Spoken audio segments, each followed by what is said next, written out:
The Irish Rebellion of 1641 began as an attempted coup d'état by Irish Catholic gentry, who tried to seize control of the English administration in Ireland to force concessions for the Catholics living under English rule. The coup failed and the rebellion developed into an ethnic conflict between native Irish Catholics on one side, and English and Scottish Protestant settlers on the other. This began a conflict known as the Irish Confederate Wars. The rising was sparked by Catholic fears of an impending invasion of Ireland by anti-Catholic forces of the English Long Parliament and the Scottish Covenanters, who were defying the authority of King Charles I.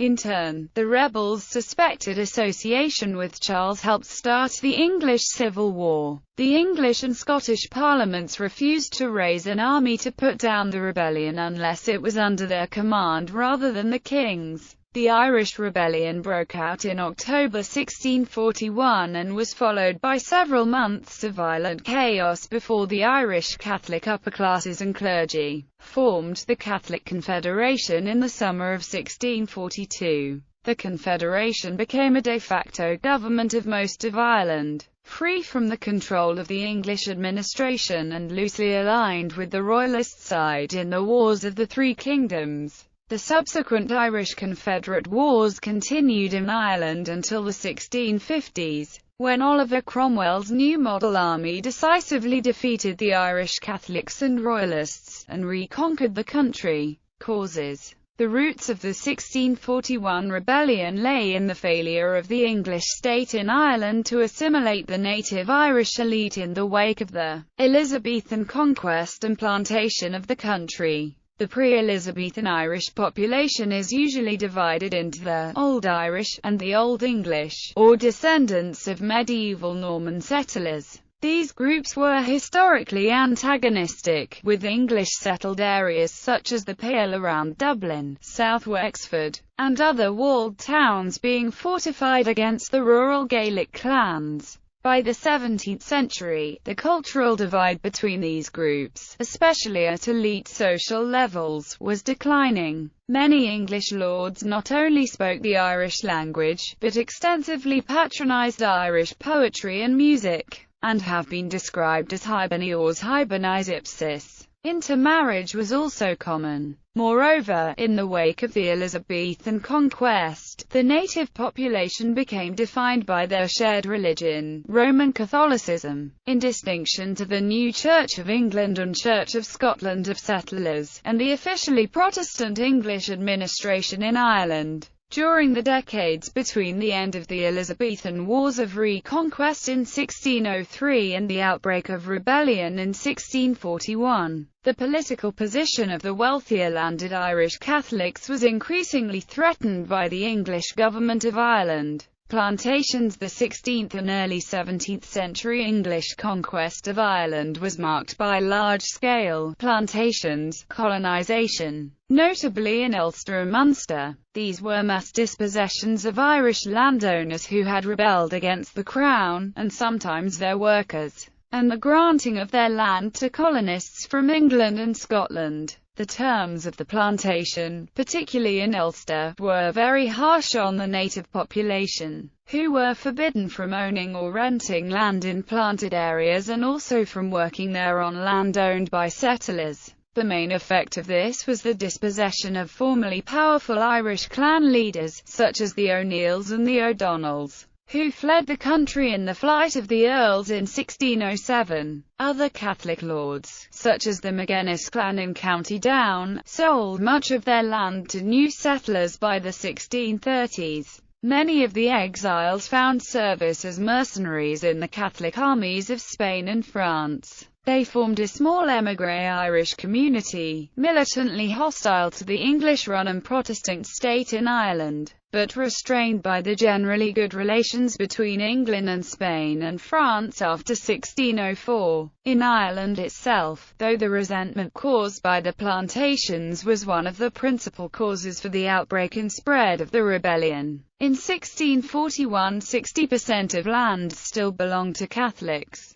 Religion. Most of the Irish Catholic upper classes were not ideologically opposed to the sovereignty of Charles I over Ireland, but wanted to be full subjects of the triple monarchy and maintain their preeminent position in Irish society. This was prevented by two factors: firstly, their religious dissidence, and secondly, the threat posed to them by the extension of the plantations. The failed gunpowder plot of 1605 curtailed the rights of wealthy Irish Catholics, and unfairly so, as they had not been involved. Anglicanism was the only approved form of worship of the three kingdoms. Non-attendance at Protestant church services was punishable by recusant fines, and the public practice of unapproved faiths by arrest. Catholics could not hold senior offices of state, or serve above a certain rank in the army. The Irish Privy Council was dominated by English Protestants. The constituencies of the Irish House of Commons were increased, giving Protestants a majority of 108 to 102 in it, from the session of 1613.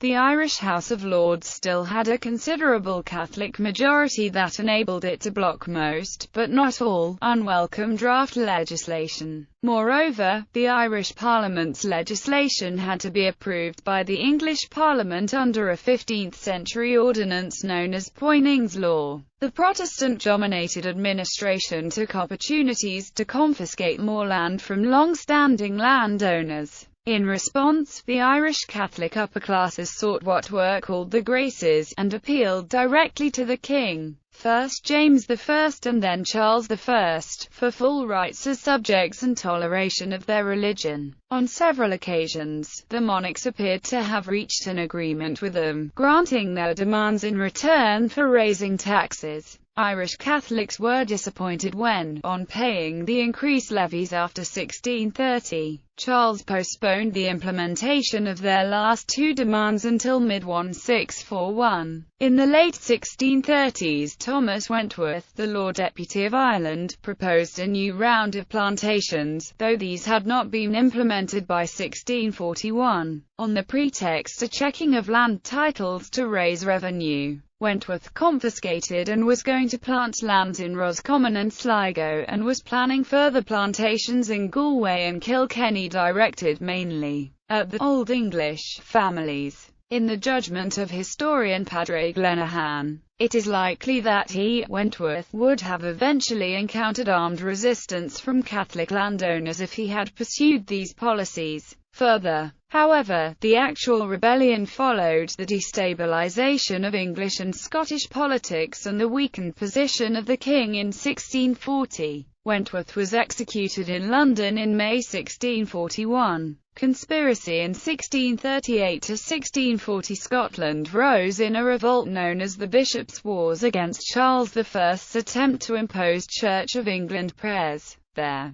believing them to be too close to Catholicism. The king's attempts to put down the rebellion failed when the English Long Parliament, which had similar religious concerns to the Scots, refused to vote for new taxes to pay for raising an army. Charles therefore started negotiations with Irish Catholic gentry to recruit an Irish army to put down the rebellion in Scotland. In return for the concession of Irish Catholics' long-standing requests for religious toleration and land security, this army was slowly mobilised at Carrickfergus opposite the Scottish coast, but was then disbanded in mid-1641. To the Scots and the English parliaments, this appeared to confirm that Charles was a tyrant, who wanted to impose Catholicism on his kingdoms, and to govern again without reference to his parliaments as he had done in 1628 to 1640. During the early part of 1641, some Scots and parliamentarians even proposed invading Ireland and subduing organised Catholicism there, to ensure that no royalist Irish Catholic army would land in England or Scotland. Frightened by this, and wanting to seize the opportunity, a small group of Irish Catholic landowners conceived a plan to take Dublin Castle and to control other important towns around the country in a quick coup in the name of the king, both to forestall a possible invasion and to force him to concede the Catholics' demands. Also, Charles's failure to defeat the Scots and the pressure he and his ministers were under from the short and long English parliaments in 1640–41 made him appear weak and made it seem much more likely that a rebellion would be successful. Unfavorable economic conditions also contributed to the outbreak of the rebellion. This decline may have been a consequence of the Little Ice Age event of the mid-17th century. The Irish economy had hit a recession and the harvest of 1641 was poor. Interest rates in the 1630s had been as high as 30% per annum. The leaders of the rebellion like Phelim O'Neill and Rory O'More were heavily in debt and risked losing their lands to creditors. What was more, the Irish peasantry were hard hit by the bad harvest and were faced with rising rents. This aggravated their desire to remove the settlers and contributed to the widespread attacks on them at the start of the rebellion.